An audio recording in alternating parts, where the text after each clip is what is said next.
Welcome, welcome, family. Welcome wherever you are, wherever you're tuning in from. Tell us where you're tuning in from. We are everywhere, so we're sure you are too. So good morning, good evening, grand rising, bonjour, bon après-midi, salam alaikum, masa el khair, sabah el khair, whatever it is, whatever time you are watching this. Welcome to Africa Week 2020. This is our September reunion. It is our second biannual week-long celebration of all things Africa Rising, and this is a topic, a session, a panel, a discussion that is central to who we are. September is African Heritage Month, and a very wise man, a very valuable man to our people, and his daughter is right here with us, told me, and he was quoting someone whose name escapes me, but he told me, history is written by the victor, but archaeology tells the truth. And if we're thinking archaeology tells the truth, we also have to think who's doing our archaeology and who's doing our digging for our heritage and our history. So in this discussion here, we are going to be digging deep into why we need to look into reframing who's telling our truth, and why we need an Afrocentric archaeology hub to help navigate our youth into knowing who we are, into connecting with our roots, to know where we're going and where we'll be leading to. So I will ask you all to have the classic Africa Week 2020 introduction before you have your introductions into what you do. The classic introduction is, you will tell the fam who you are, what keeps you up at night, and how can we help you sleep better? What do you need from us to help you sleep better? Whatever keeps you up at night, if this is a project you're working on and you need some resources, if this is someone who's bothering you and you need us to all collectively pray that they are taken care of, if this is a startup that you are working on and you need us to amplify you, whatever it is that's keeping you up at night, tell the fam, we are everything, we are everyone, and we are here for our family, for our collective advancement as people of African ancestry. And I will just go in order of who we have here on the screen. Iman, please start. Tell the family who you are. Okay, my name is Iman. I am of Northeast African descent. I am Egyptian and Ethiopian, and I do Northeast African archaeology. What keeps me up at night, I think, to keep it short, is that this network exists just gives me so much hope for the future. And it's a hope that was lost that has been regained in these efforts. So I thank you, Dima, and I thank all of you here as well. So thank you guys watching, and to all my Africans, we have to come together. Now is the time. Thank you. Thank you, Iman. Deborah? Hi, I'm Deborah Hurd. You said we'd talk about what we do later. So what keeps me up at night? My dissertation. Literally, it does. What can you do? Pray for me. Pray. My dissertation is on is in Nubian archaeology. So I need to finish. I need to add my voice to the discussion. I need the paper. I need the credentials. I need to be out doing the work. You heard her. Prayers, prayers, prayers, and blessings coming your way. Atlantis. All right. Greetings, family. I am Atlantis Browder.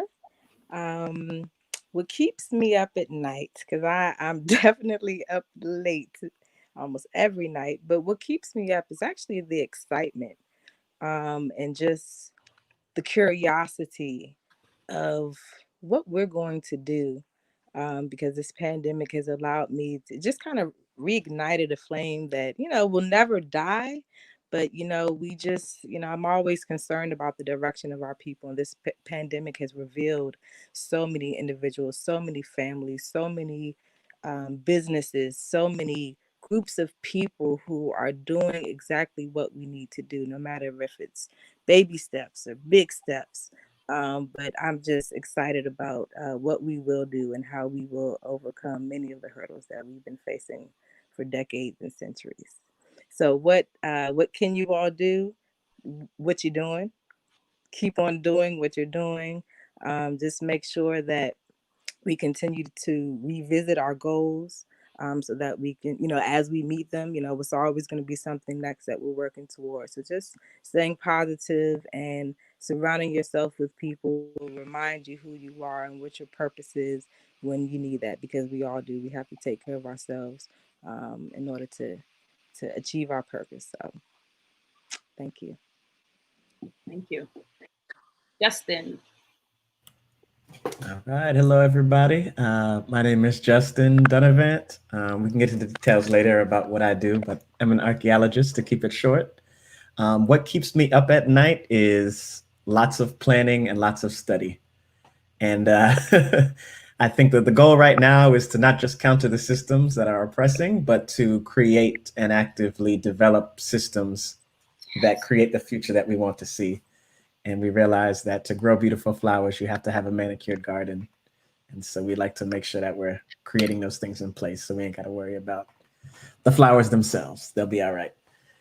With that said, what you all can do, I would say continue to organize to help. The more people we have organized in whatever organizations we're in, I think the more powerful our voices are, the more powerful our actions are. And so whatever it is you do it collectively. Yes. Yeah. Yes. Thank you. Thank you. Thank you. Thank you. All right. You will find me randomly nodding and disappearing to write things. We have the quote of walls from Africa, the wall of quotes. This is why we need sleep. The wall of quotes for Africa Week 2020. Eventually, they are going to be developing into a project of T-shirts. So you might find something you say here sent out on a T-shirt somewhere, giving you credit and saying which reunion it was said in. And we say reunion and not event, or we try to at least, because this isn't an event. This is a reunion. This is our family coming together. This is everyone of African ancestry having a connect to one another, whether we are in villages or institutions, whether we are on farms or in buildings, in skyscrapers or in huts. We all have access to one another.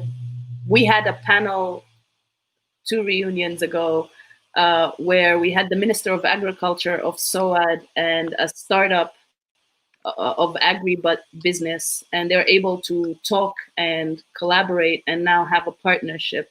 And this is what we're trying to facilitate. We're coming together, regardless of the imposed borders, the boundaries, the hoops and loops they put in our way. We are saying no more.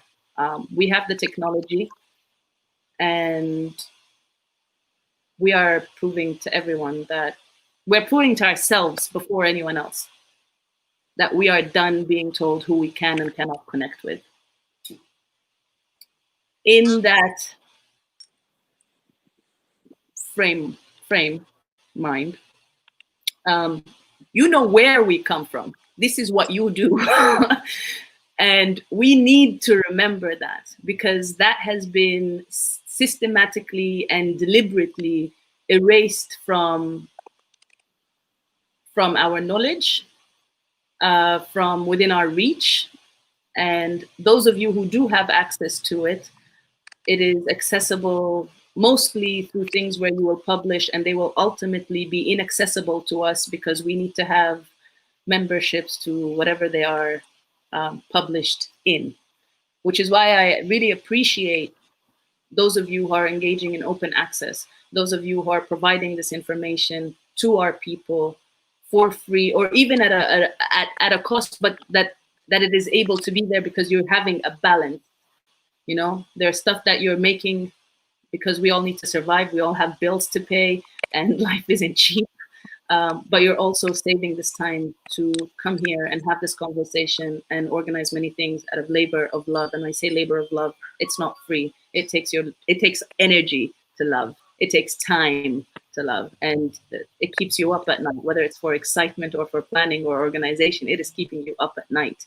And that's a lot. So on behalf of the family, on behalf of Africa Week 2020, as the mother of Africa Week 2020, I thank you all for taking this time to share with us what you do and for sharing a glimpse of what you do. And I hope in the private chat, if you just write where we can follow your work, I will share it in the general comments. And this time I'll start with Justin and we'll go the other way around. If you can tell us, in about 5-10 minutes, what you do and where we can find your work and support and amplify it. Okay, perfect. Thank you. I'll try to keep mine to the 5-minute side. I'll leave out a couple things, but we can bring it up later if it's important or not. So I am, next year I'll be starting as an assistant professor of anthropology at UCLA as an archaeology professor. And I also the co-founder and president of the Society of Black Archaeologists. And so I can talk a little bit about that organization and what we've been doing and our sort of intentions moving forward. I also do underwater archaeology and certified scuba diver and that kind of thing, but we can talk about that later if it's necessary. So yeah, the main focus, and I think probably of most importance here, is the Society of Black Archaeologists. The organization was started in 2011 after attending ABSCI, the Association for the Study of Black Psychologists.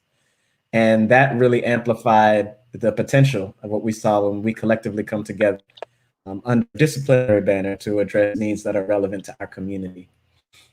So myself and my colleague, Ayana Flewellen, who's now a professor at UC Riverside, we were driving back from the ABSCI conference, and we wanted to have an acronym for Black archaeologists. And the Association of Black Anthropologists is already taken, so we couldn't be ABA. So I reached in the back seat, and I was halfway through Sabah, Awakening the African Consciousness, or Awakening the African Mind. And so I said, well, we need to have an acronym that is SBA. And so we decided on the Society of Black Archaeologists as a result of that. And so we're indebted to Baba Asa Hilliard and everybody else who kind of laid this foundational work for us to do what we do. We also realized, going through these standard formats of archaeology, these standard pipelines, this is a whole separate intellectual genealogy that will not get discussed in our academic training. But is discussed in sort of study groups and other groups in other areas.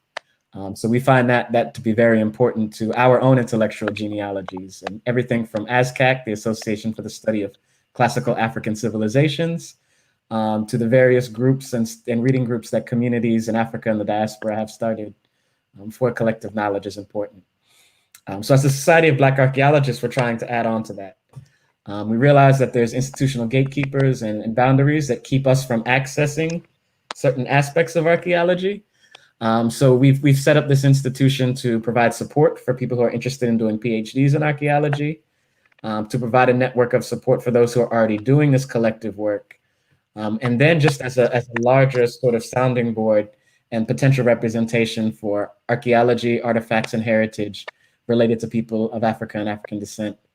And we want to really center that and make that a primary focus in the work that we do. We've got a little study group that we put together We just finished our study group with a wonderful presentation from Deborah Hurd on her work in Nubia, which was powerful.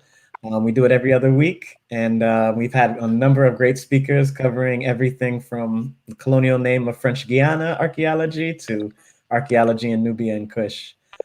So all those pieces are powerful.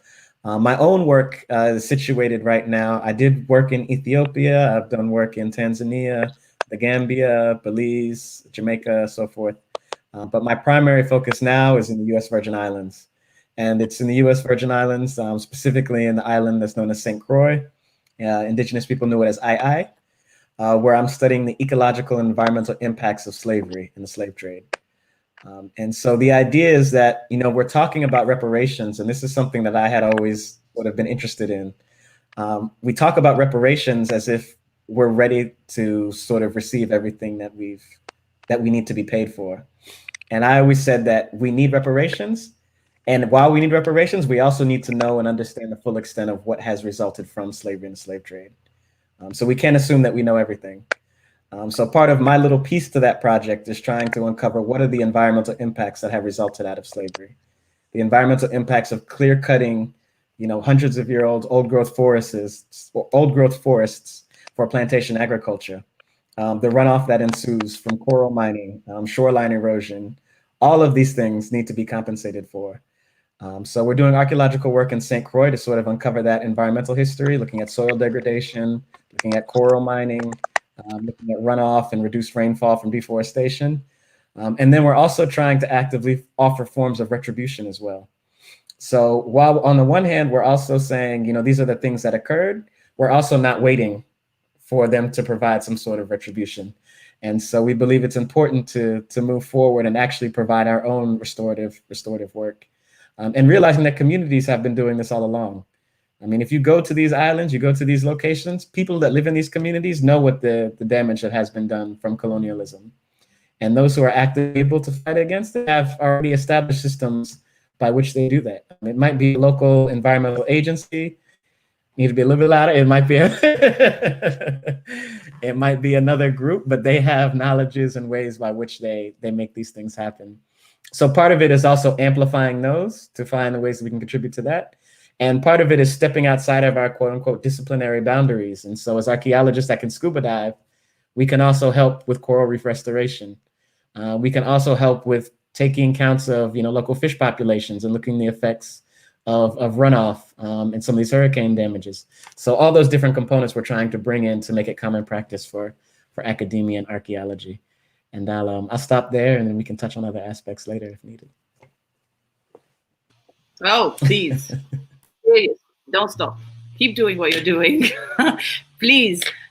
We have Kamal here earlier said, I think I put that on again. This is why, but I think he will say it again to what you just said. If I know Kamal, he's probably nodding. Atlantis, please share with us what you do.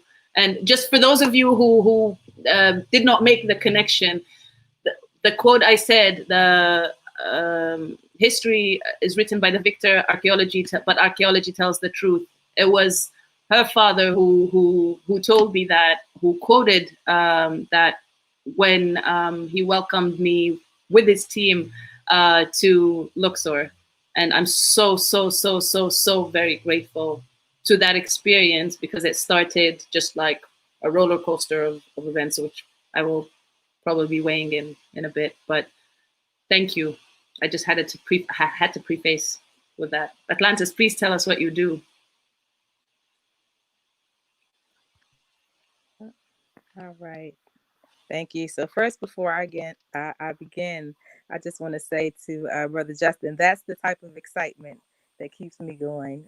Just in agreement to what I just saw someone say in the chat, a Black male archaeologist.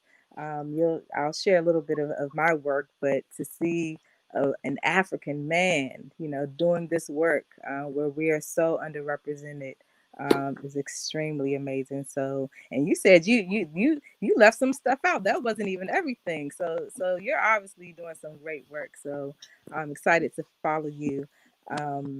And we do have some connections, which I'll share in just a moment. But I am the primary work or my background is education. I've had about 10 years experience in the classroom working with middle school and high school students. And one of the things that I've been very fortunate to do is bring my experience into the classroom. And that experience actually began at a very early age, at 7 years old, when I made my first trip to Africa. My father took me, this was in 1989, so he had begun taking study groups to Egypt. And, at such a young age, I knew I wanted to be just like my dad. So, of course, I'm going to go to Africa with my dad. And it was an amazing experience because, much of what I had learned about Africa, I'm seeing it, in the books or watching National Geographic's,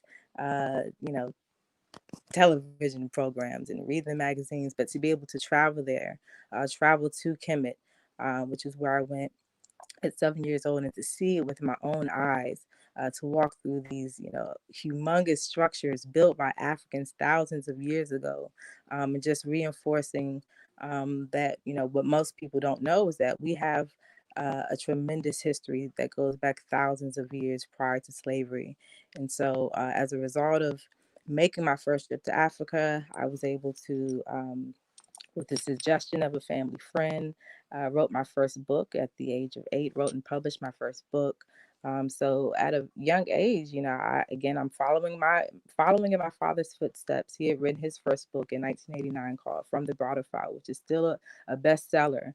Over 30 years old, and to this day, we receive dozens and dozens of letters from inmates telling us that they're just discovering this work and they wish that they had found it earlier in life because maybe they would not have taken that path, and now they want to share it with their children and nieces and nephews. So again, following in my father's footsteps, traveling to Africa, writing books about this information, about my experience, because the reality is that all of our people won't be able to travel to Africa. For different reasons, but that does not have to stop them from learning about who they are as people of African ancestry, and just hearing it, seeing it through the eyes of someone who looks like them, just affirming their African identity. So, my father helped me to understand very early on the importance of reading. So we agreed to, continue to write books. For me, I'm writing children's books. He's writing books for young adults, and scholars, teaching them about our history prior to slavery. So that was kind of my foundation. And so as I went into education, I brought my experiences into the classroom. And just beyond that, I've been fortunate to just come across so many amazing people who have inspired me. And just remind me that what we're doing is helping, it's making a difference, even if sometimes we don't feel like it. But through IKG, which is the business that my dad started decades ago, we focus on disseminating information to people that focuses on the positive portrayal of African people, places, and things. So that's been my commitment. So I just in January published my third book, which is a revision of my first book. It's called Reflections of My First Trip to Africa. So since my first trip, I've been very fortunate and blessed to have traveled to Egypt more than 13 times, even have gone to Sudan, and it's been an amazing experience. And I encourage every person, if you have the opportunity to travel to Africa, it doesn't matter where, do it. It really makes you appreciate what we have, but just to see firsthand the greatness of our ancestors. And so through IKG, we do a number of things. We, of course, take study groups to Egypt every year. We weren't able to do so this year because of COVID, but next year we already have the dates ready. So that information is on our website, and I believe Sister Dima will put that information in the chat. We also do Wisdom Wednesdays. These are free sessions, the third Wednesday of every evening, where either my dad, one of his colleagues, or someone from the community comes and talks about something important and relevant to people of African ancestry. And so that's free. Again, we've had to transition to a virtual platform, but it's going amazing because now we can reach even more people. Um, we also do Egypt on the Potomac field trips, where we take you around the city, Washington, D.C., to show you how the founding fathers incorporated uh, Egyptian or Kemetic history and culture, architecture, symbolism into the design and layout of Washington, D.C. So we do a lot of things, and one of my I guess my prizes, what I'm most excited about, is the Cultural Imperative Program. I became involved with that almost 3 years ago, working with my father, Anthony Browder, and Deborah Watkins, who's the founder of BEN, which is a Black Education Network, which I also work part-time with. But CIP is a program which is specifically for high school students of color. And the program text is my dad's first book, From the Browder File. And so through this program, we're introducing young people to new information, obviously through reading. But when I came on board, I was able to bring my experiences as an educator to develop a curriculum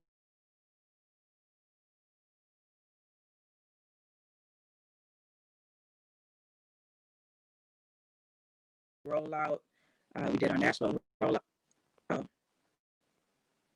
can you hear me?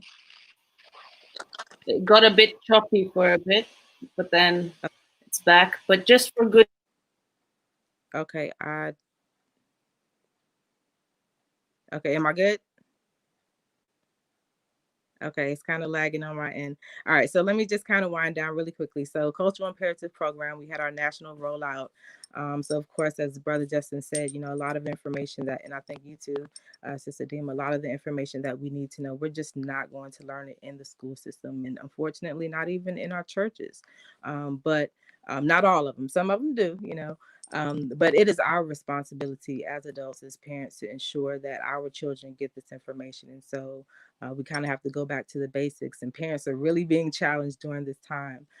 But that's a whole nother conversation. And just to close out really briefly, I do want to make reference to the Asa Restoration Project, which is a nonprofit organization that my father established in 2008 as a result of meeting Elena Pishakova, who's a Russian Egyptologist. And after, learning about the work that she had just begun a few years earlier and her commitment to African history, this is a Russian woman, white woman, for lack of a better word, who is committed to telling the truth about African history. And so after some time, my father agreed to work with her. And it got to the point where our involvement got really deep, so deep that we have become, the Asa Restoration Project has become the primary funder, of this excavation work, this archaeological work. So we are in the process of, we've finished the excavation, so we're in the restoration process of a tomb that belonged to a man by the name of Karakamoon. Karakamoon, he was a 25th dynasty priest. And for those who may not know much about the 25th dynasty, traditional Egyptologists only recognize the 25th, or primarily recognize the 25th dynasty as the Negro or African dynasty, almost implying that the others before him or them were not of African ancestry. So that, again, that's another conversation, but we're doing work that's helping to rewrite our history and change the narrative that's been written for so long that, has really miseducated most of our people and people of non-African ancestry as well. We've all been miseducated. So part of the archaeological work, we're allowing people to come and work on our mission during the summer times, to volunteer and get their hands, dirty. It's an active archaeological site. And so we're making history, and we encourage all of our people who can and are able to participate in whatever way they can, to donate. And all of that information, again, is on our website. So thank you, Dima, for creating this space and providing me the opportunity to share the great work we're doing.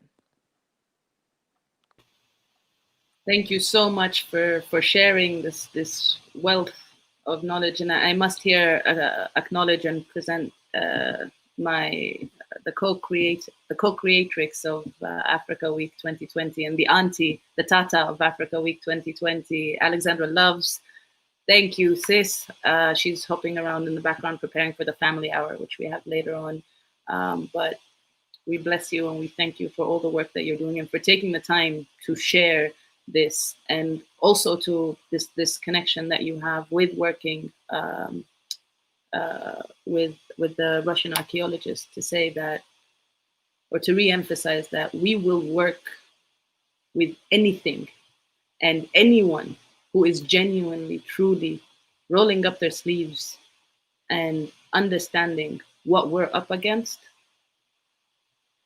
We'll do it, because right here, right now, we need to be present in all fronts, on all tables, at all doors, and know the access to all windows. Because this isn't a conversation anymore. We're waiting for people to tell us, oh, yes, you can do it. No, we know we can do it. And so whoever's ready to do it with us, to really get down and dig with us, let's go. So I really appreciate you bringing that angle, and I'm hoping Emmanuel will be getting more into that when she's telling us about her work and with her department as well. Deborah, who I should say is one of the main inspirations and chief agitators for this panel to be taking place right now, because, and I will be dropping the link for this in the comments, there was a conversation at Nubia Fest that started off with the Black Nubiologists who were present, and it was a reunion from our Paris conference. Shayla, I don't know what you're doing in the comments, Shayla. You know you got the invite, and you know you need to be on this screen. Like, you're joking. Yes, yes, yes. I will send you that link now, and you need to get on here. Because as I was telling Deborah, that panel was the top 3 watched panel throughout Nubia Fest. Was that, and that tells you just how much our people are interested in hearing more from our own people who are doing this work, from our own scholars who are doing the digging, who are shedding this light, and who are here to share this knowledge back with us. So Deborah, I really, really, really thank you, and I appreciate you. And please tell us about what's really keeping you at night, this dissertation. So when we pray, we can really focus the prayer. And I'm seeing the numbers on the live coming through, and we have people coming in through YouTube. Please, family, wherever you're tuning in from, we know this is a global conversation, so just drop the city or the country you're tuning in from so we know how to say hello. Deborah? All right. So yes, I'm a PhD candidate. I'm writing my dissertation on an analysis of Amun, or a comparison of Amun and epidemic temples. I just finished talking about that for an hour ago for SBA. But what I'll say about it is that I ended up in Nubian archaeology. My route was not straight. It was a circuitous route to studying archaeology. I went to an HBCU. Most HBCUs do not have anthropology classes or archaeology. So my first exposure to archaeology was in graduate school at Temple. And so I was there I intended to just get a master's in anthropology to make myself marketable. And I ended up staying. So I decided after sending out some applications, I got accepted into the University of Chicago. I came to Chicago knowing that I wanted to do work in Africa, but not knowing exactly where. But University of Chicago also has the Royal Institute, which, you know, one of the first, Bresta was the first American to get a PhD in Egyptology. He was first academically trained PhD in Egyptology in the United States. So I figure, hey, you know, why not take a class in Middle Egyptian? That would be like me saying, oh, I'm a Christian and the Pope's giving free classes and, you know, you visit in Rome and you don't go. It's like, oh, I'm here, I might as well take a class. So I took a class, then I took another class, then I took another class. And then we started translating text. And I was like, wait a minute, who are these Nubians? And they ruled Egypt? How come I don't know this? And so from that, my Egyptology teacher, she tells me, so you're basically blaming me for you going down this route. And I was like, well, you exposed me. So reading these texts made me aware of the Nubians, but nobody's teaching Nubia.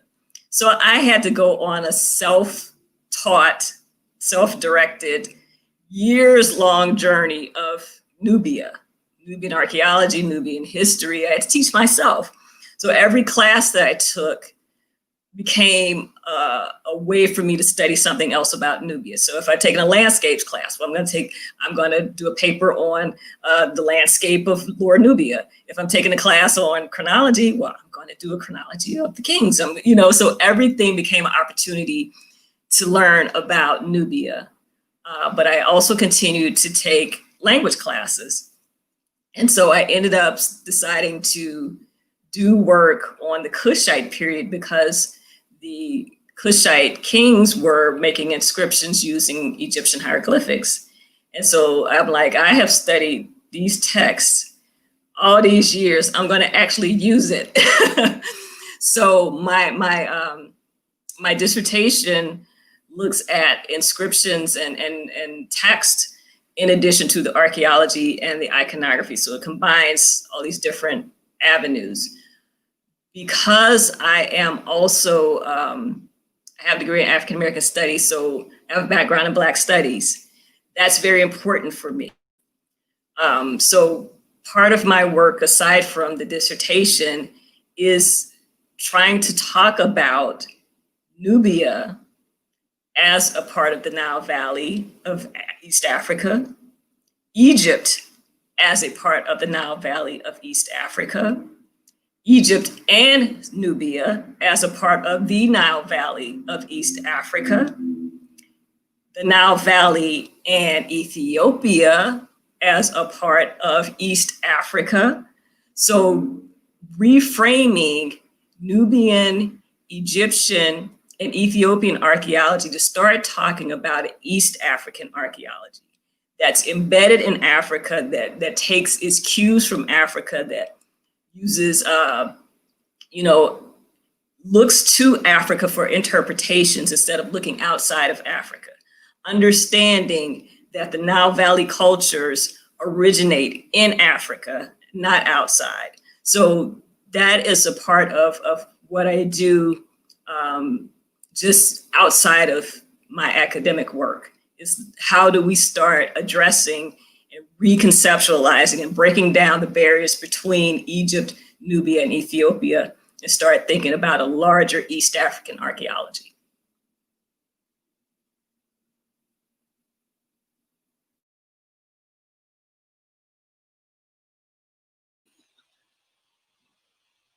Shayla, thank you for joining us. We'll go with Iman, and then you'll be doing both the introductions, the classic introduction, which I'll give you some time to think of. The classic Africa Week 2020 introduction is, who are you? What keeps you up at night? And what can we as a family do to help you sleep better?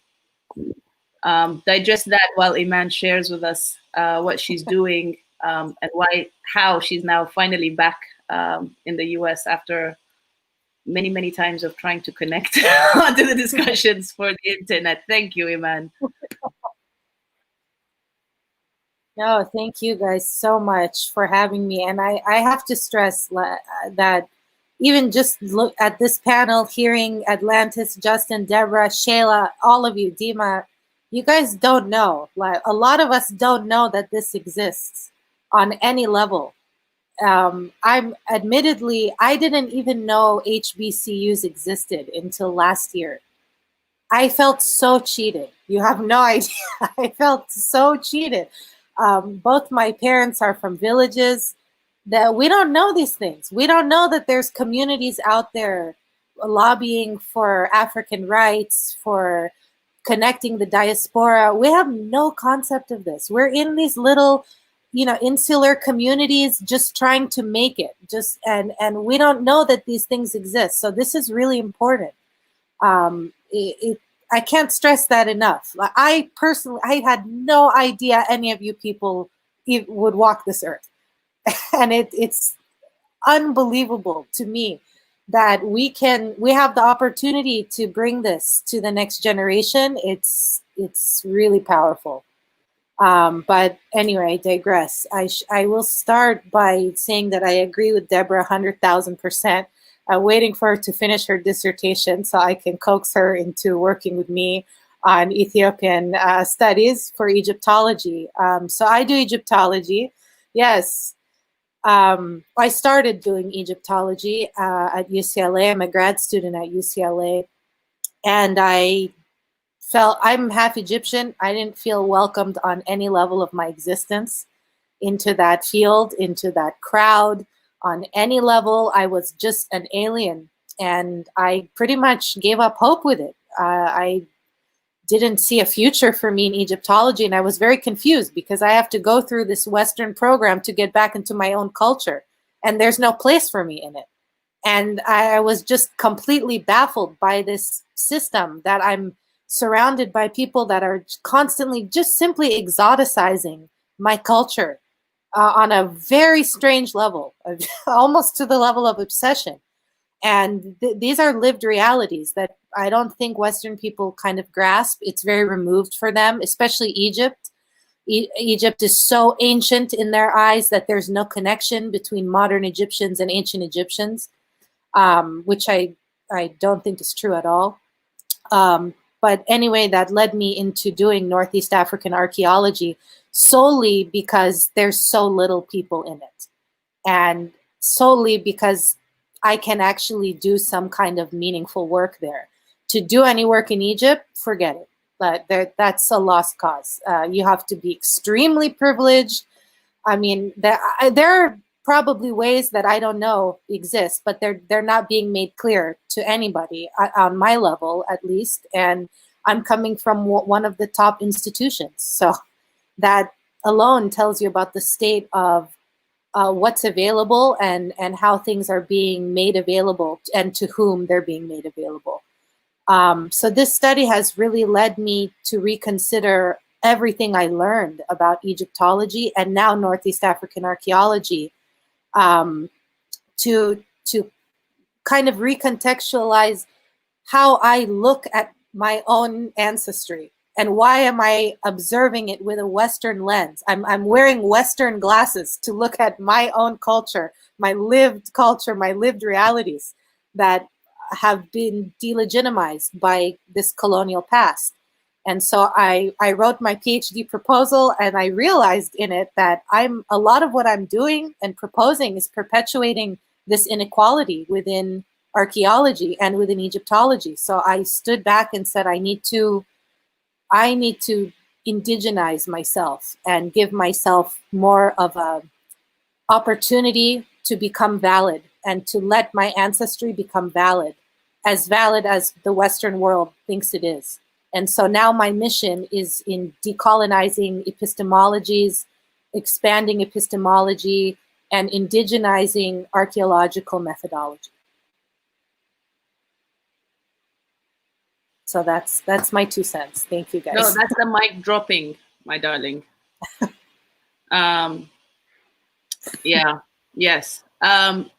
Friends, family, please take a moment and share this video. You don't know what youngin is following you or going across your news feed and considering archaeology or considering history or still thinking of what to study once they go into college, or maybe they're sick and tired of whatever they got pushed in or thought they would be pushed into university and are looking for a new field. This is magic and pure inspiration here. Please, please, please share it, amplify it. Let us get this message out. Iman, before I pass this on to Shayla, I just want to say, Egyptology isn't inaccessible to you. It's inaccessible to you because you want to connect it to Africa. Because you are very clearly standing here and telling them, I am African. I don't play football. I am African. Because Egypt is only ready to acknowledge its Africanness when it comes to football, or when it's the chair of the African Union, when all of a sudden they remember Nubia and all of a sudden they want to make Nubia the capital of African youth, which is laughable because just a few months after they stood in the way of African youth claiming their independence and claiming what's theirs and pushed the African Union to push the 15 days that they gave the military council in Sudan to turn over power to the civilians. It was Egypt who leveraged that position. So no, they're not making it inaccessible to you because Egyptology is hard. It's because they know what you're doing with what your studies, and that's not welcome. Also, you're not coming in with a bag of money to give the people who stamp the papers what they need. But I digress. Shayla, tell us what keeps you up at night. Oh, wow. Hello, everybody. My name is Shayla Monroe. I'm a PhD candidate at UC Santa Barbara in anthropology. What keeps me up at night, I guess probably for the past 5 or 6 years, is Black people staying alive. Looking at, how we do what we always somehow, some way manage to do, which is survive and then thrive through kinship and community and faith and will and, collective strength. So I guess sometimes what keeps me up at night is not only how do we get through the current hurdle, but how can we do the one thing that Black people haven't been good at, which is imagining the next hurdle, because our mind doesn't work the way our oppressor's mind works. So we have a hard time being as creative as they are when they come up with new stuff to do to us. And we're just like, I don't even know where that came from. You know what I'm saying? So that kind of keeps me up at night. The fact that some of our enemies are particularly creative, and it's kind of hard to anticipate the next curveball that might be thrown in the way as an obstacle to our thriving. And in terms of what the African family can do to help me sleep at night, I just need to know that we love each other. At some point we cannot account for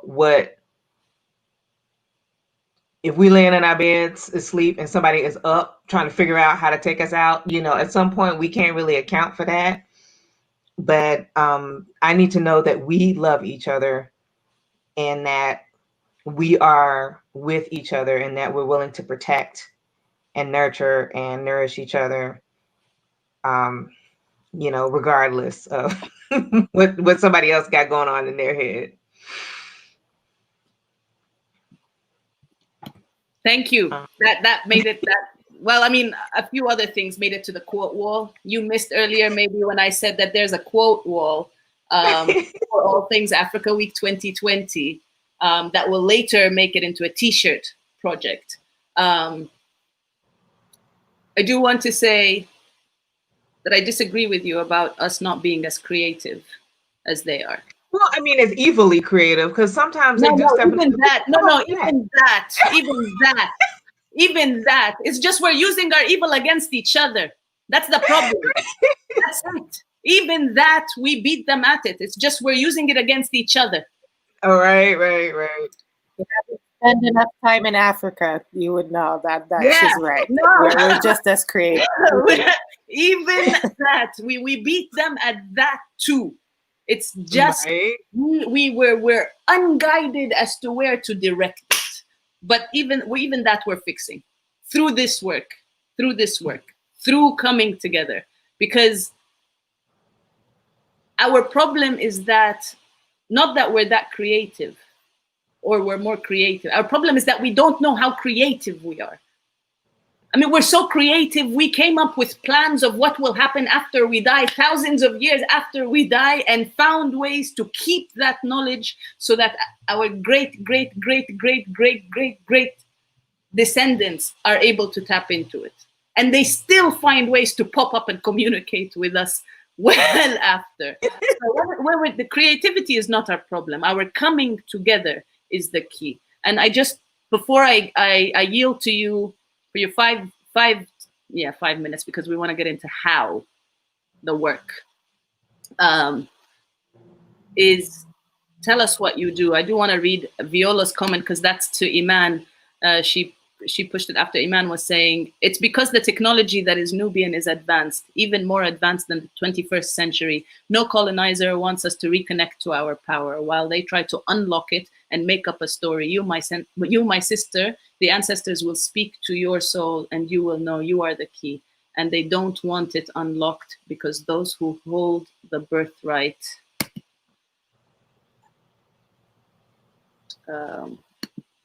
that just that's the kind of energy you have here. That's the kind of energy you get with this family. And that's why I'm saying it's really an informal, we're all coming together under a virtual family tree that is planted on the continent and has branched out across the world. We literally have a branch everywhere.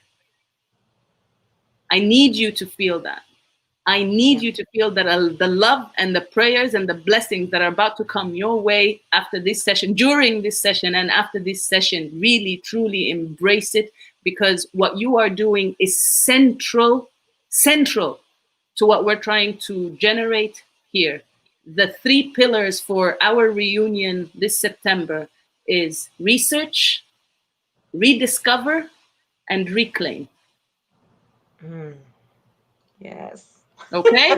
Yes. Now, tell us what you're doing. Tell us your work. So the work, wow, it feels a little mundane now. But I am a zooarchaeologist, which means that I study the relationship between people and animals in the past. That encompasses a lot of things. I'm a social zooarchaeologist, so I'm always kind of bringing it back to cultural practices. So I started off working for the National Park Service and working in Atlantic diasporic archaeology. And then I switched to working in the Nile Valley, where I've been excavating since 2013. So I work at the Kerma site of Abu Fatma, which is a cemetery that kind of spans the Kerma civilization. I work at the Egyptian Nubian site of Tumbos in northern Sudan. And I also got a chance to dig at Sanssouci, which is in Haiti, which is a World Heritage Site, a UNESCO site in northern Haiti. And so through all of those things, my big thing is mentoring. I've served as a graduate mentor here at UCSB. I worked for the Dean of the Graduate School to specifically mentor Black and Afro-descended graduate students because there's a gap. You know, there's recruitment, and then they get into these programs, and then they're kind of just like let you languish or whatnot. So all of that, all of my experience has kind of been geared towards preparing myself to prepare the next generation. So even though my research is, you know, African pastoralism, Nile Valley pastoralism, Northeast African pastoralism, that's one component of how I hope to develop. The other component of how I hope to develop is as a mentor, is as someone who can either find a way to get people through the system so that they get the licensure to change it, or just build something new. I'm open to either one, right? Well, I don't know what more perfect segue we can have to get into the action side of this conversation. Because again, we design these discussions, as I said, as an informal discussion under the family tree. But how we do it in the village is, you're going to come with a problem, you're going to come up with a solution. You're going to come up with a way we can fix this. You're going to tell us how to do it, we're going to help you with it, but you're going to come up with at least an idea of where we can begin to fix this. We see the problem now is that you're either not welcome, or it's not accessible, or we don't know about it, or we don't have the money for it, or we don't have a long enough breath to be underwater and scuba, scuba dive. How can we entice more of our youth into this field? I know the work Atlantis is doing, or spearheading or leading through IKG, and that's critical, especially through, and also through writing these books for these kids, so that, you know, the seeds are planted early enough. But until, you know, until we can have more of that at a foundational level, right now with the emerging graduates, with the soon-to-be graduates, what can we do now? How can we work with what we have now? I know each of you is separately working on a project, and on some of the projects, it's all of you coming together, and that's how I got to meet Justin, and how I got to meet Iman, and I'm very, very grateful for that. And I don't know if we're ready to come out with it fully yet, because we like wrapping things up in bows and surprise effect. But if you can touch onto other elements of the work that you're doing, you know, if you're open to having research assistants or research associates, or just minions basically to do your research, so we can get their feet wet with the field, things like that. I'll start by sharing what we're doing at Africa Week 2020, is that we ask the speakers to make themselves available to take on 2 Ubuntu fellows. And I won't share the video right now. I'll just tell you what it is. Basically, in your work, you could use having more assistance, because let's be honest, the shiny institutions you're in won't give you all the assistance you need, because they'd rather give it to someone else, you know, who's able to get more money, and your projects won't bring money, because really, no one cares about Africa, except Africans and people of African ancestry, at least on that level. And we need them to have this experience, because the world we live in right now, the first thing they'll do is they'll look at a CV and be like, do you have the professional experience in what you're trying to apply? So you get recent graduates who end up signing up for internships and fellowships, where they're making coffee or sending meaningless, endless emails, or arranging for meetings that they can never be privy to, or will be asked to take notes in, and that's it. They're not really animating their skills. They're not animating their experience, and they're not bridging the gap between academia and industry, and being on the field and on the ground and the local communities, which is why I'm very, very happy that the one session from Nubia Fest that trumped our session as much. I hate that I now have to cringe every time I say trumped, because I see his face. Okay, back He to was just getting booed, by the way. I don't know if you guys watched that, but it was amazing. He just got booed off the Ruth Bader Ginsburg burial ceremony. Did you see that? Yeah, he was just booed, and he just stood there like a total. Anyway, yeah. People couldn't control it. They probably heard the ancestors chanting in the background, and then the ancestors were speaking through them. Yeah. Anyway, moving right along. The Ubuntu Fellowship is calling on emerging or graduating or soon to graduate researchers to take on this fellowship and do what you need them to do, whatever it is, which is why we ask you what keeps you up at night. Because if it's something, one of the family members can tune back in and come to you and say, listen, I can help with this, or I want to help you research this, or do more work on this. And in return, you will guide them through whatever phase they are in. You will take maybe once a month or twice a month a meeting with them, where you are going into, okay, what's your plan next? Are you trying to apply for a master's? Are you trying to apply for a PhD? Are you looking to write a paper? are you looking to shift careers? Because not all of them are young graduates. Some of them are already in a career and they're really looking to make that change, and they want to start working into something that matters to them personally and to us collectively as a people, which is where we get the name Ubuntu, really. I am because we are. And we grow together. And we are in this together. And we really need to emphasize it from every single angle.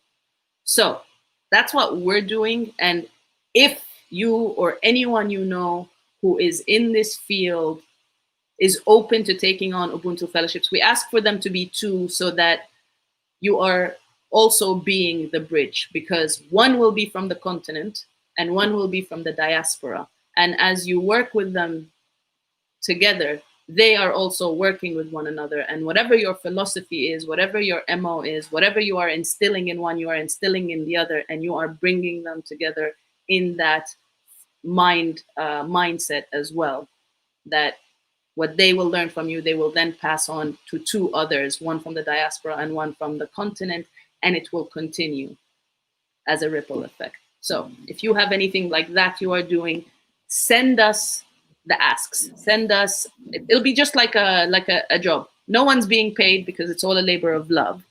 But in the end, you'll probably write like a reference letter or a recommendation letter that they have done the work, and that you can attest that you know that this is their field and this is what they can do because you know how to do it. And in return, you get help with your research, whatever it is that you're working on. So whoever wants to go, this is now an open discussion. I won't be calling on anyone. If you don't have anything in mind that you're doing specifically, then tell us why. Why do we need? Tell us a personal experience. Oh, where's echo? I think it's Atlantis. Let me see. Is this better? Yeah. Yeah? Okay. Sorry, Atlantis. You can unmute when you're ready to speak. I don't know. I think maybe it's the phone, or I think it's been maybe a while and they need a reminder. Again, open discussions. So, Uma, one thing that I wanted to say is, and one of the things I think that we need to do is address some of the issues that keep students from pursuing. So, you know, we're talking the initiatives that you have, those are great, but those are students that have already decided that they're going to do this. Part of the problem is we're excluding, or there are students out there that don't even know about this field, or they know, but they can't get in. They can't, as Shayla would say, they can't see the door. So, and I'll let Shayla talk about the doorway. My issue, and I raised this because, and everybody has their own personal thing that they bring to this. I am an advocate for working class students because that's my background, you know. So I don't have financial support from anybody. So if I want to go on a dig, and so let me back up. So I got into archaeology because I thought it was going to be cool, fantastic. I like this, you know, I like studying Nubia. And growing up, even though we were, there's a mint condition song called Living the Luxury Brown. It's about being poor, but not really knowing you're poor. So, you know, that's how we grew up. But my thing is, it's not, aside from what I may not have had financially, I knew that I had a brain. And so I always felt that there were no barriers. Like I can go anywhere, I can do anything because I got a brain, you know, I can work this out.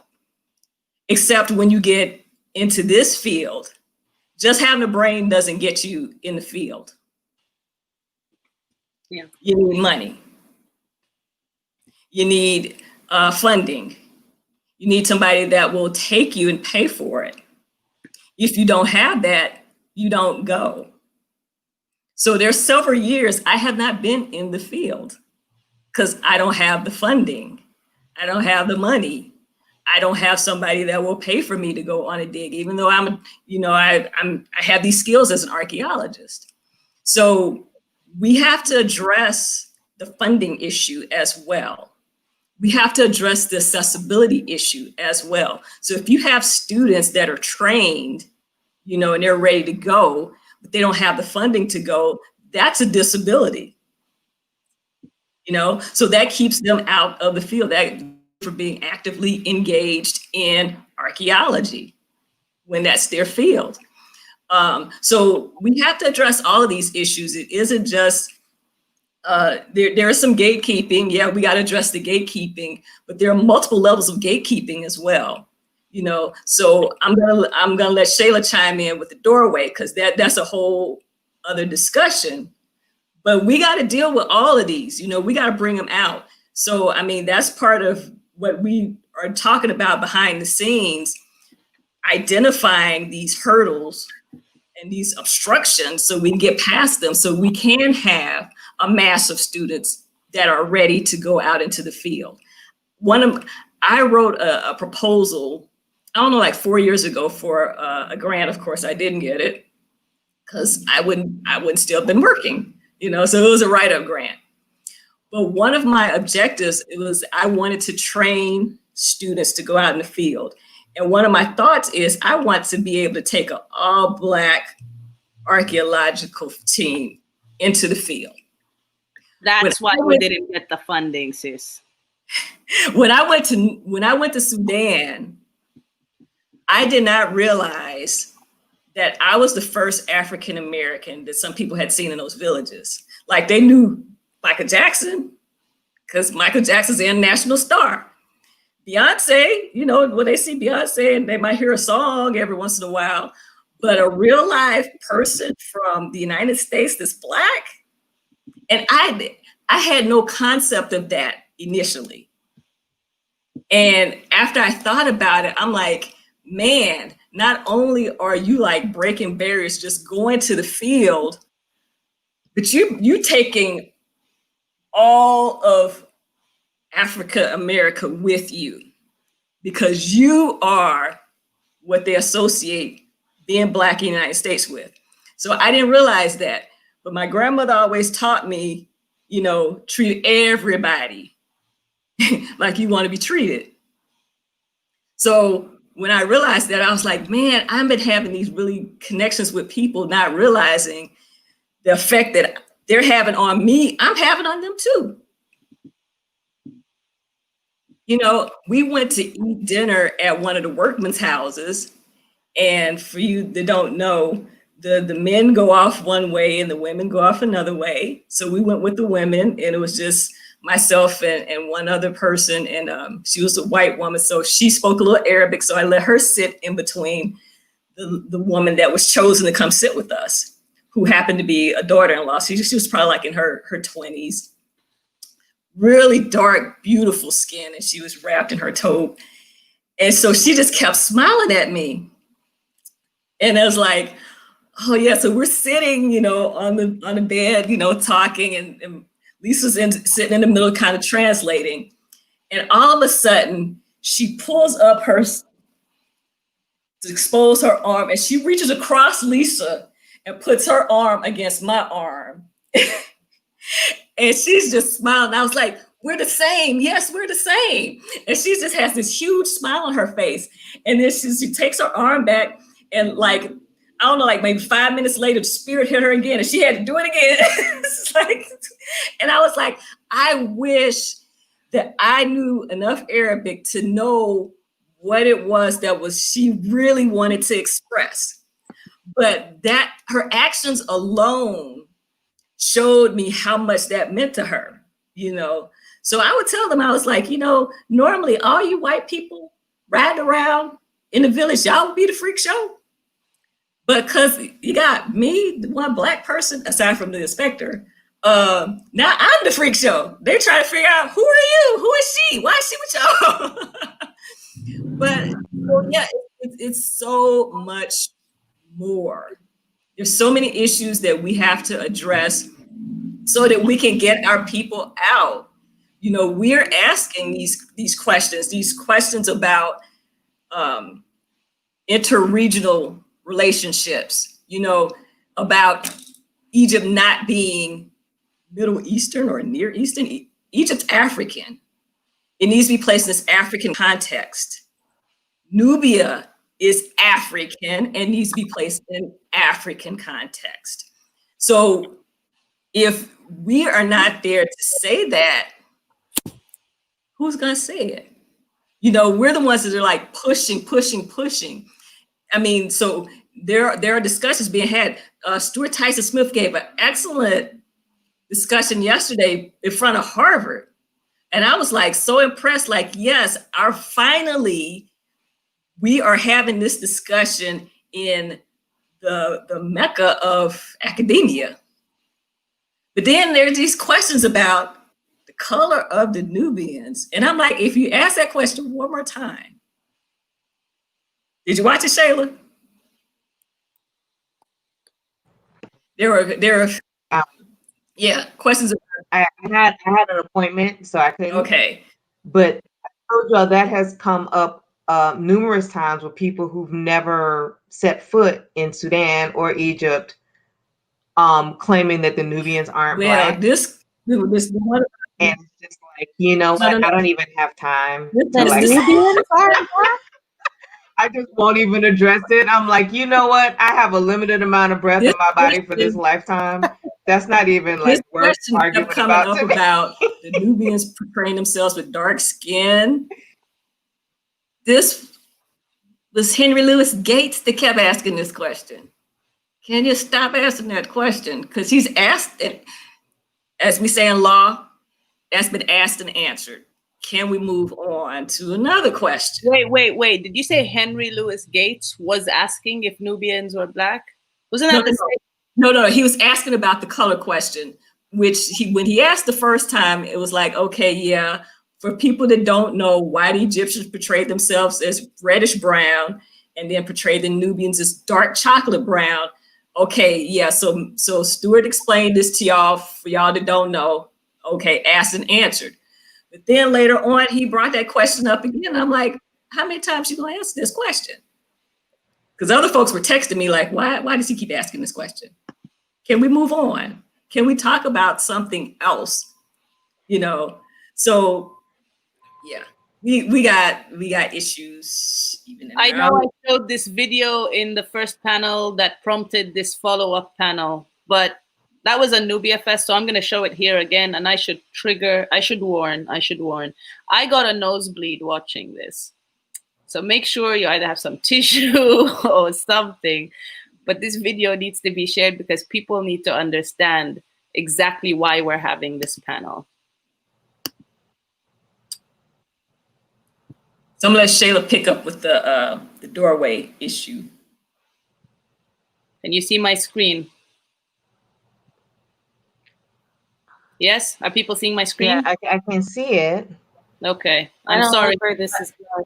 I'm sorry in advance. I apologize. Egypt was an amazing civilization. No, it was not created by black Africans. I'm sorry. It wasn't? Who created it? People who are white. Oh, Lord have mercy. So if man originated in Africa, which means that they were Africans, then all of a sudden, when you talk about the amazing works of the Egyptians, they were people of color. I know that's a little rough for you to handle, but I know you want to hold on to that, somehow thinking white were the pyramids, but I'm trying to understand. Yeah, we did. No, you didn't. No, you didn't. Because first of all, they were building things in Egypt while white Europeans were still in caves. That's a fact. That's a fact. Really first of all, the greatest genius when it came to the building. Okay. Oh my gosh. This That's a very important is why topic, we do. though. So That's overlooked so much though, that we don't talk about. That he's really touching on something very important. That the reason that white people exoticize Egypt is because they want to be Egyptians. And we don't really understand that it's a massive inferiority complex that has to do with the colonial history of anthropology and why they even study other cultures. They want to be African. And No, they don't want to be African. I think this is they why do. Egyptians tell you we are not African and we are not Arab. No, that's from colonialism. But before colonialism, there's a big history of Muslim scholars doing a lot of Egyptology work. I think it really has to do with this massive inferiority complex that white people have about exactly what he said. They know that at that time they were in caves and they don't find, you know, druids interesting or something, but they have to go to Africa and study other cultures because they perceive that as monumental. And now even us, now we perceive monumentality as being elite as well. And so I think that hit a chord. So I had a professor at Howard, Eleanor King, who told me about Dima before I actually met Dima, and Justin had her as well. Shout out to Eleanor, we love you. I will never forget the way she put it. Like, so she covered this whole conversation in her intro to archaeology class, and she was like, "Look, Europeans like to trace their ancestry back to Egypt, no matter what sort of mental acrobatics they have to play to get there." And she said the reason being is that nobody wants to look back at their origins and be like Visigoths or like Goths. Exactly. She was pure comedy sometimes, but I just remember right, 100% right. Now you understand why they're trying so hard to actually like kind of wedge Egyptian history into their intellectual lineage. And I love the fact that she just kind of dropped that on day one so we could get on with the real business of like understanding what we were doing. It's like if you just drop that on day one and move on, and that might be why I've never had the lust for this. Like I will always support all of my sisters and brothers who are doing this work, but I am known for just shutting people down when they start this. I have no interest in spending my life arguing with white people about Egypt. Like zero, none. There's too much else to learn and do without just foolishness. So I just, it's not even something, but I realize that in order to ignore it completely, we have to build. And so because we can't ignore it completely, like I said, you know, I will always support people who are in that fight, but I have never really heard someone kind of bring it that way and not thought I have like a million other things to do. Like this is just nothing to me. But in terms of our youth, I just off the top of my head, I'm gonna tell you how often I think about these things. So I work at a large PWI, and you know, with the UC system, you get a lot of, I wouldn't say a lot. Sorry to tell you, we do have family tuning in from around the world. So acronyms.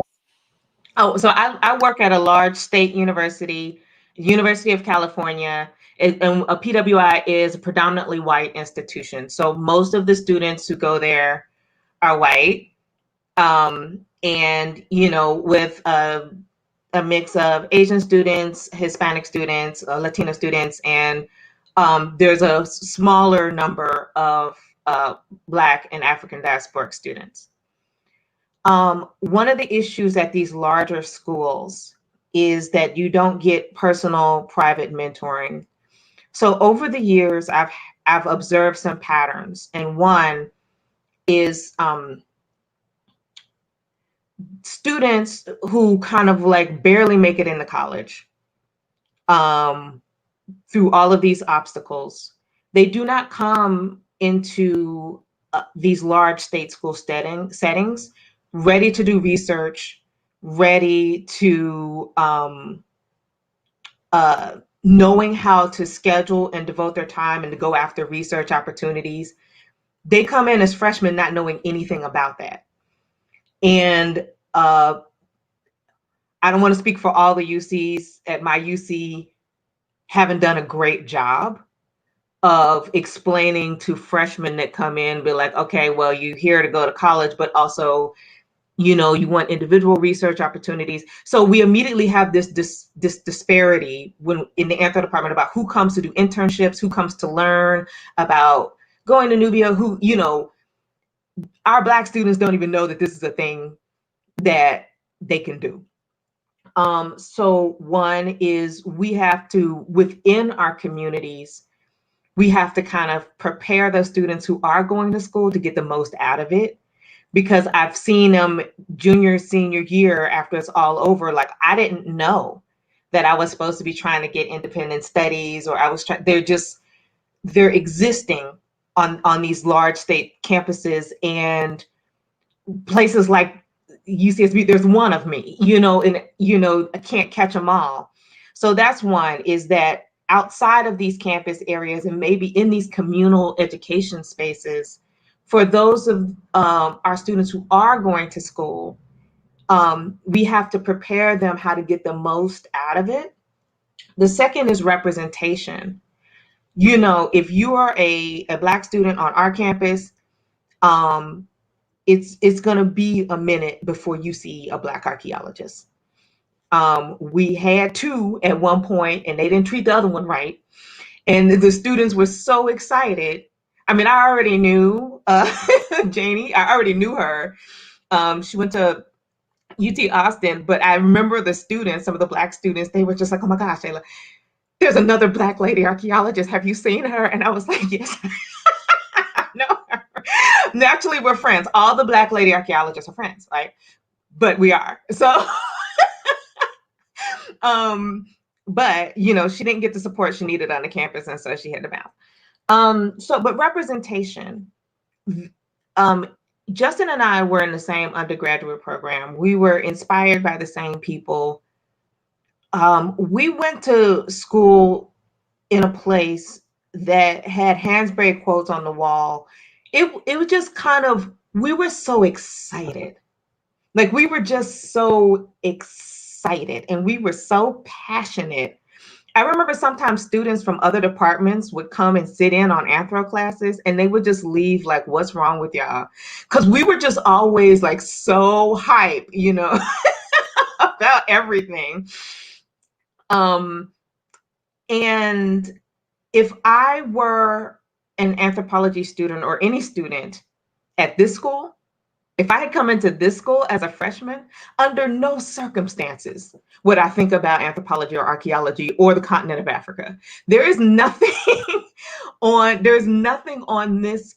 So I'm seeing an example of a campus that does not only zero to foster any sort of curiosity or any sort of pathway towards archaeology or the African past, but with their budgets, with their scheduling, with their attention, there's a million ways in which they subtly tell the students that Africa is not important.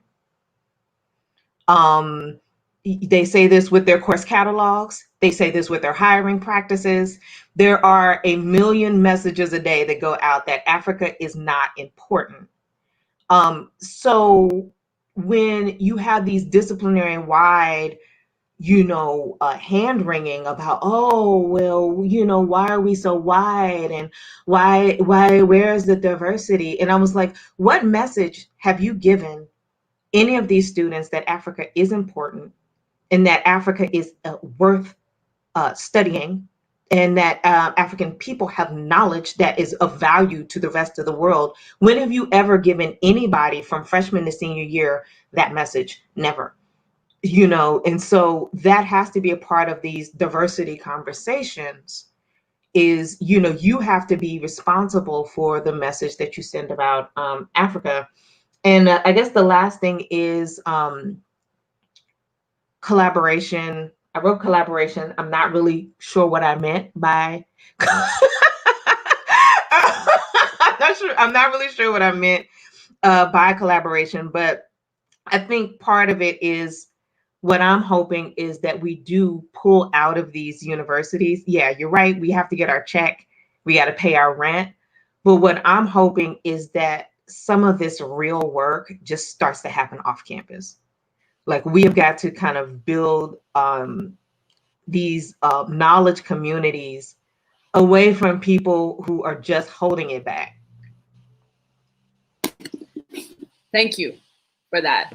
And I just want to, I'll pick up on your collaboration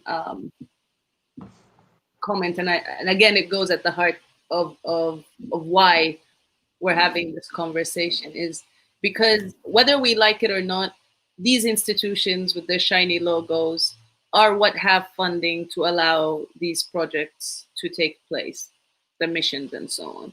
So for as long as you are there, and I know you're already doing that, but we need more of us doing it, and I think that's where the collaboration comes in, is to actively encourage and engage having an element of any work that is being done on the continent to be in collaboration with local universities, local communities, local students.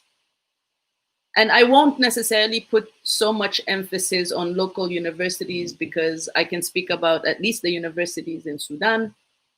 They report to the government. And so there's a solid chance that what you're saying won't rub their fancy very much, because, you know, you're making people aware of that history, which means you're empowering them. And if you're empowering them, it means you are taking power away from the government and giving it to them. So I will emphasize and re-emphasize collaboration with local communities. So instead of going to stay at a hotel, go stay at people's homes. Instead of hiring or taking with you students from your institutions, make sure you make room for a student or two from the local universities that you're able to integrate in. Also collaborate with our people outside in the diaspora, but not in the continent. So in Europe, in Brazil, because they have access to funding as well. And it's a whole separate kind of funding that pushes them to have these conversations. And Iman was earlier, she hopped onto the panel on science diplomacy on the Pan-African research landscape, which delved into a lot more topics that allowed us to actually speak about science diplomacy. But I think that's definitely a conversation I would like us to be having, is how can we leverage Afrocentric science diplomacy in things like this. Two other things. I think when you say, you know, people don't necessarily know Nubia or Nubiology, or one of the family members of Africa Week 2020, who actually held 2 panels so far and will be on again to have another panel later in the week. We met at the Commission for the Status of Women at the UN. And she was there like in full diva mode with her afro this big and just like, you know, with her purple lipstick. And I told her I'm Nubian, and she froze like a statue, like proper, like people had to stop and check if I'm standing looking and talking to a statue, because she froze for a solid minute. And I was like, you okay? She's like, what do you mean Nubian? And I was like, as in Nubian? She says, you exist, you're not a myth? Like, she actually thought Nubians were a myth. And she says that too, so this isn't a joke. Ronel, if you're listening, I'm talking about you, because you've said it at Africa Week 2020, so this is public information, it's not a secret. Ronel thought my people were a myth, and she is African in South Africa. Mind you, she is also an educator, and she is someone who works in education and higher education. This is a disaster. And it cannot just, the blame cannot just be on these institutions. And it cannot just be on the system. Yes, is part of the problem. Absolutely, is an integral part of the problem. I will give you that. Our elders and some of our parents who have very actively tried assimilating us or preparing us to fit in, and so are trying to squeeze us into something that will fit in, are also part of the problem, because archaeology isn't a field they will push us. What do you mean you want to go dig or play in the sand? Like, you need to go be a doctor or an engineer or, start a business, bring in the money. So this dialogue, this conversation needs to start early with these parents, with the soon-to-be parents, to tell them when kids are asking you questions, when kids are like, when you have a treasure hunt, go dig these things in your garden. Dig them. Have these kids dig your garden up and bring this stuff out. Surprise them. Like, randomly dig things, instill in them that the more you dig, the more you'll find. With a professional archaeologist nearby. As long as you make yourself accessible and available for that, yes, that can be. And you know what? Maybe that's a branch you can have as part of the Society of Black Archaeologists. You can have a branch that is for kids archaeology, that is dedicated to creating archaeologist-themed birthday parties or celebrations, where parents will reach out to you to tell you, this is our ancestry, please help us design something that will come up with that. Have them do, where you will come and you will speak, and even if it's far away and you can't send someone, it can be a presentation. They can make a tent somewhere, sit them in that fort, and you can present to them. But it needs to start early, because we really do have parents who will shun their kids for doing. Oh, I see you shutting me up, Justin, with that link. Okay. Do you want to? No, I'm just building on what you're saying. please share it with the fam. I'm going to drop the link here, but please tell them about this. Mm-hmm. Yeah, so we have a colleague, Dr. Alexandra Jones, who runs a nonprofit called Archaeology in the Community, which is geared towards archaeology in K-12 education. Based out of Washington, D.C., Maryland area, for those of you who are in that area. But she's done work virtually now, so it's accessible to anyone with an internet connection, as well as in places like Haiti, St. Croix, Belize, and really focusing on this specifically. And I think that you bring up a very good and important point, is that we have to get people young. And I always remember, went to Tanzania and visited Pete and Charlotte O'Neill, Black Panthers in Tanzania. And the question came up as to how Pete O'Neill got into the Black Panther Party. And he said, because they look good.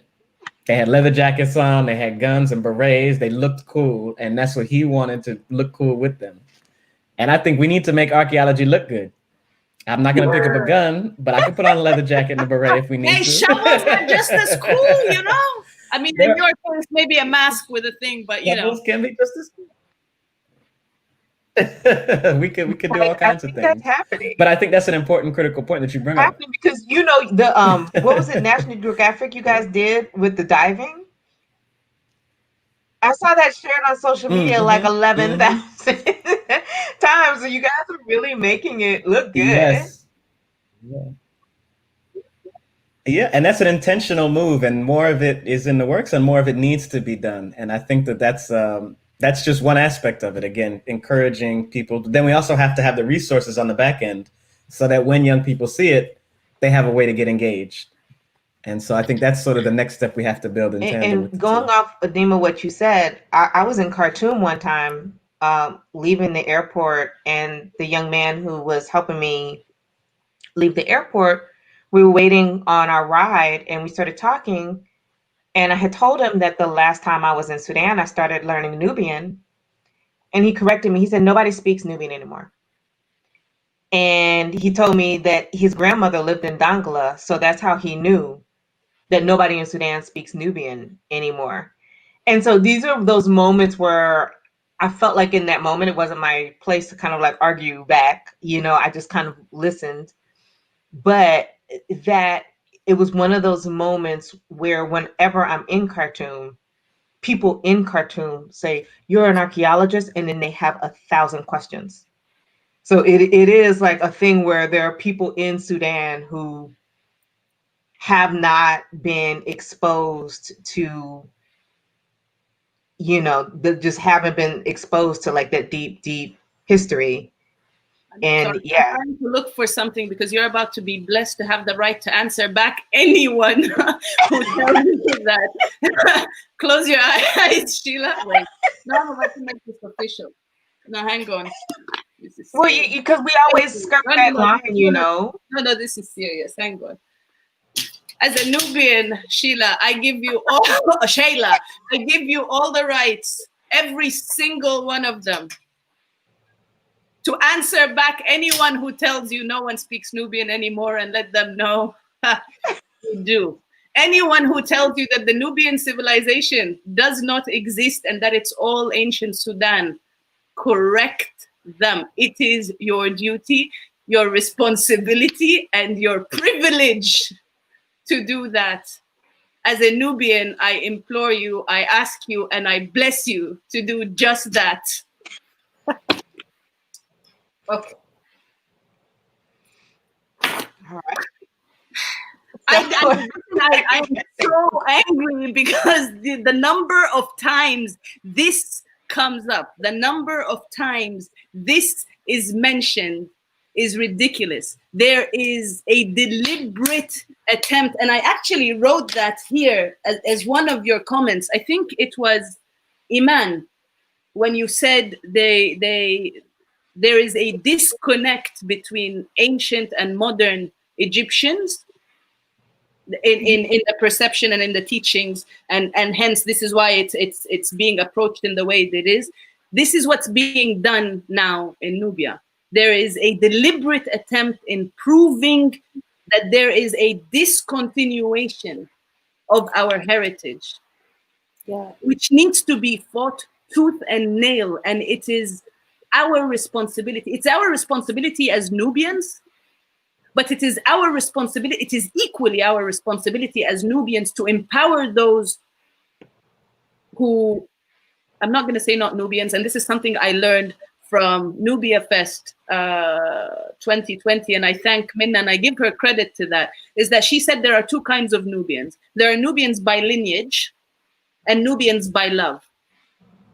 You, my darling, you are Nubian by love until we're able to trace that lineage, and we won't be able to trace that lineage properly until we can speak this language and we can break down what we don't know. We can break down these borders, and what you are doing gives you every single right to not just respond, but to swallow anyone who tells you that this heritage doesn't exist. It is your inherent right, because this is what you do. I am shaking now from my anger. But please don't make anyone make you feel like it's not your place to say that, because you dedicate your life to prove what our animals were to us. I did not want me to upset you. No, you're not upsetting me. You're not upsetting me. What's upsetting me is this is continuing to happen. Well, I have a counterpoint though. And the counterpoint was after I had signed on to go to graduate school and I was on my way to study Nubia with Stuart Tyson Smith. I was on my way to Howard. I was catching the bus on 7th Street. I was catching the bus on Georgia Avenue. And I sat down next to this guy in the bus stop, and we just started talking right on Georgia Avenue. And I started saying, you know, I'm going to graduate school. And he's like, what are you going to study? And I said, Nubian archaeology. And he said, I'm Nubian. And he said, I am so happy that you're doing this. And I ended up having one of those random DC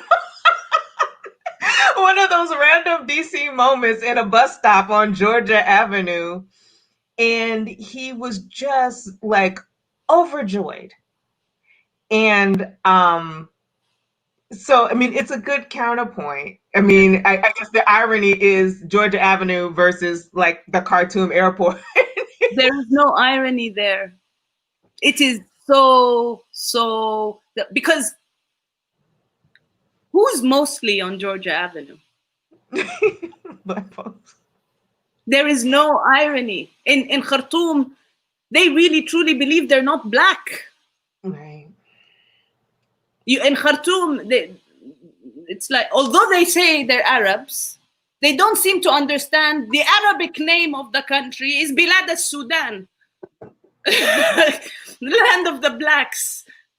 So that's the irony, not the fact that you had someone on Georgia Avenue tell you that. And I'm sorry I'm getting so emotional and so worked up about this, but I am so tired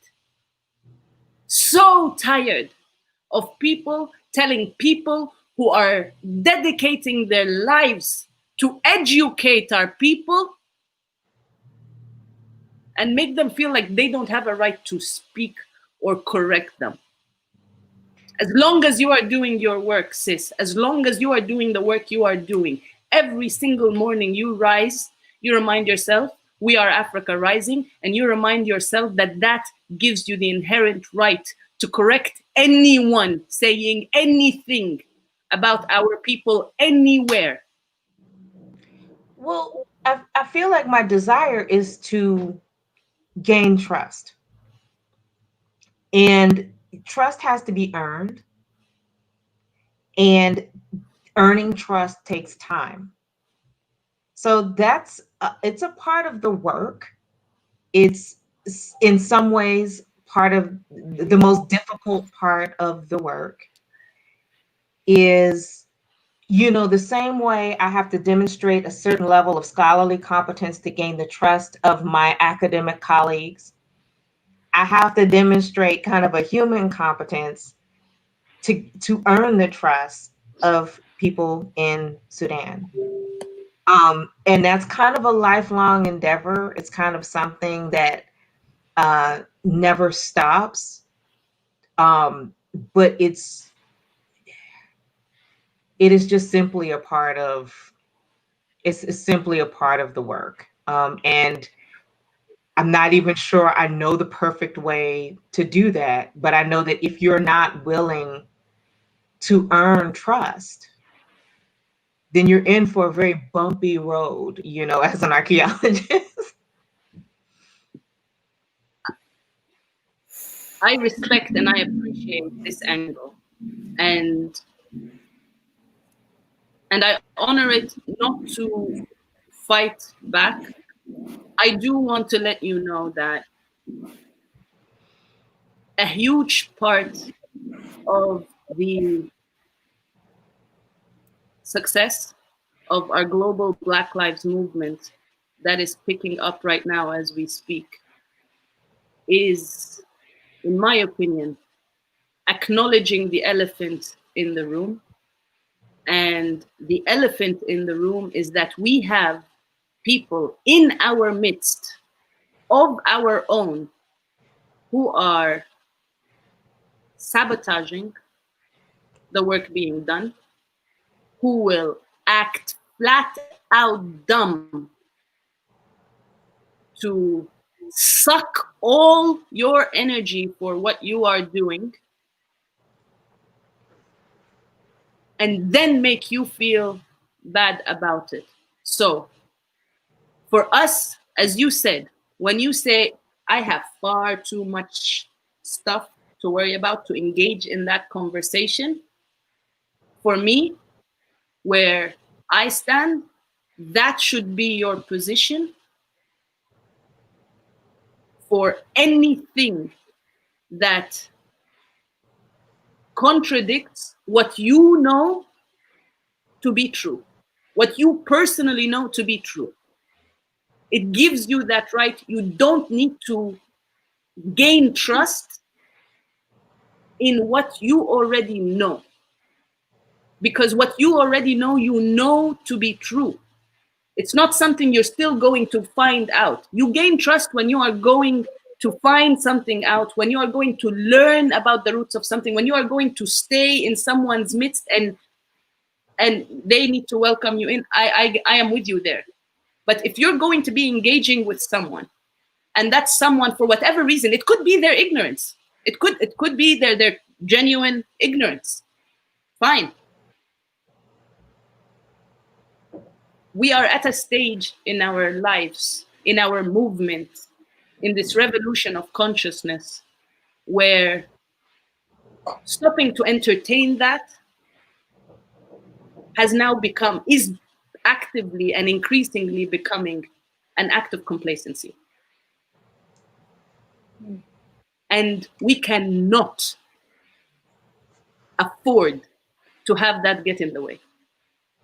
We cannot. What you're doing is far too important for you to feel a shred of doubt or discomfort in what you're doing. And we actually have to wrap up, unfortunately, because I have the family hour starting in a bit, and I'm sorry for my emotional outburst. I do want to share a message from Atlantis.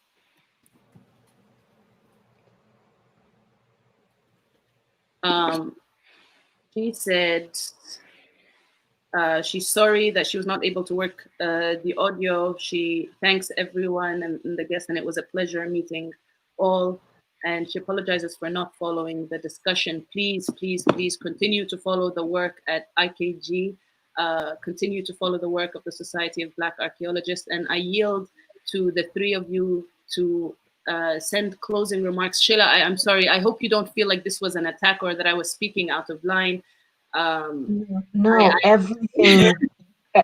Everything that comes out of your heart is completely valid and recognized. So you don't even have to apologize for your emotions. They are so valid and so recognized. Yeah. So thank you. So I yield to you. Please leave our family with something to chew on, to digest, and to come back to you and reach out to you in. Because I will be personally following up with you and holding us accountable to the ideas that came out of this panel, because we need to see them come to life, whether it's for the working class students or the students who need mentoring or guidance before they start, whether it's starting virtual programs, pre-college programs to prepare them for it, or however way we end up doing it. Or engaging with Alexandra Jones, Dr. Alexandra Jones, and having more of the community in it. We're here for all of it. And I mean we as in the Family of Africa Week 2020, I mean we as in the Nubia Initiative, and I also mean we as in the royal we here. Me personally, I'm with you on it. Please tell the family, send them off in one last thing that comes through your mind as far as everything we spoke about here. I'll say one last thing, and that is the need to actually reclaim, without spending too much time on it, but the need to reclaim the word Afrocentric. Because I'm still moving in circles where I won't call them old heads, certain senior personnel will use the term Afrocentric as a slur. And they will use it in such a way to label you as not rigorous, label your scholarship as less than. There's a very derogatory way in which some older scholars fling that word Afrocentric. And what I have found is that the next generation behind them, which is the generation above me, understands that that word Afrocentric has changed because we took it back. We took that word Afrocentric back to mean this is an African-centered perspective, mainly as a corrective to the fact that everything else was a blatantly Eurocentric perspective. So I would just say, even in the continuation of this panel, let's just let that just be my final thought, that to any of the remnants of people who still use the term Afrocentric as a slur in the fields of archaeology or history, just know that from now on, now that you understand that we've taken that word back and we've redefined it, If you continue to use that in a derogatory way or as a slur, you are labeling yourself as a dinosaur and you are labeling your perspective as obsolete. Yes, yes. Thank How do you. you follow that? I'm telling you, we're just having mics drop everywhere here. I second everything that was just said, times a million. I can't stress it enough. Going back to your previous discussion, I really think that a lot of the reason that we have these issues is because we've been delegitimized as Indigenous people. We've been completely delegitimized. And I implore people going into the field to understand their own history and to praise it and to legitimize it and to bring it back. And when there are these old head professors that use Afrocentrism as a slur, call them out on it. This is not their time anymore. This is a time of shame, and we have to use that shame to our advantage while it lasts, because God knows how long it's going to last. You know, history has proven that, you know, it comes in trends. So we really have to move on this topic. I am here to teach anyone that is interested in learning ancient languages. I was a deer in the headlights coming into university, complete deer in the headlights. I was that student that Shayla was talking about that had no idea what was going on. I didn't know anything, and now I have some idea, and all I can do is share it with anyone who needs that guidance, who needs that to understand how to begin to study the ancient world. It's all completely mystified, and if I can offer some, you know, demystifying tool, I'm here for that anytime for anyone. But my closing remark is that I really want to stress is that we really have to re-examine epistemology, because we have been functioning in, like Shayla said, in this Eurocentric model that we have fit the entire world into that Eurocentric model. And at times, as academics, we can be complicit in doing that ourselves, and we have to make sure that we're not perpetuating that inequality in our own fields with our own studies. So I leave you with that. And thank you, Dima, so much, and all of you for having me. We really, really appreciate it. Thank you. Thank you. I was that student. This is like, for me, this is I don't even have words, because you guys didn't exist. I walked into a completely Ivy League, all white cohort, and the first thing I was told was that I don't know German, I'm not going anywhere. So this is just a different world for so many people. So we have to be that for each other.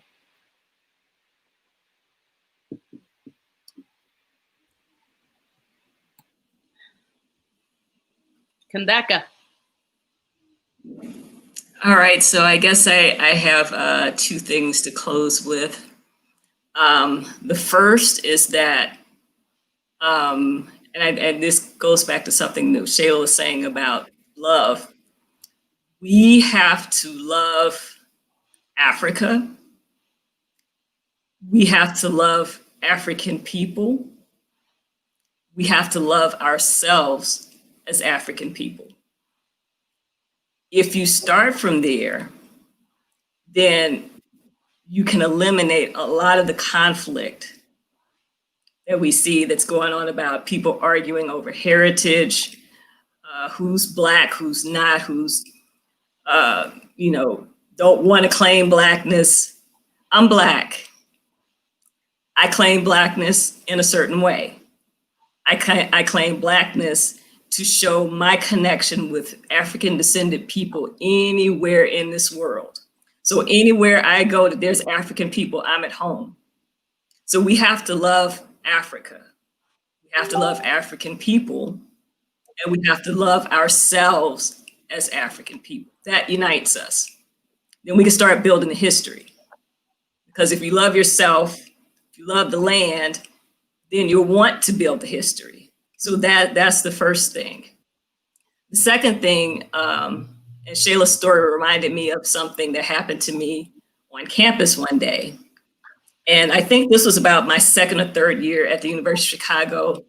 And, you know, sometimes you can go through things so much that by the end of my second year, I was going in through the back door because I was just kind of like fed up with people.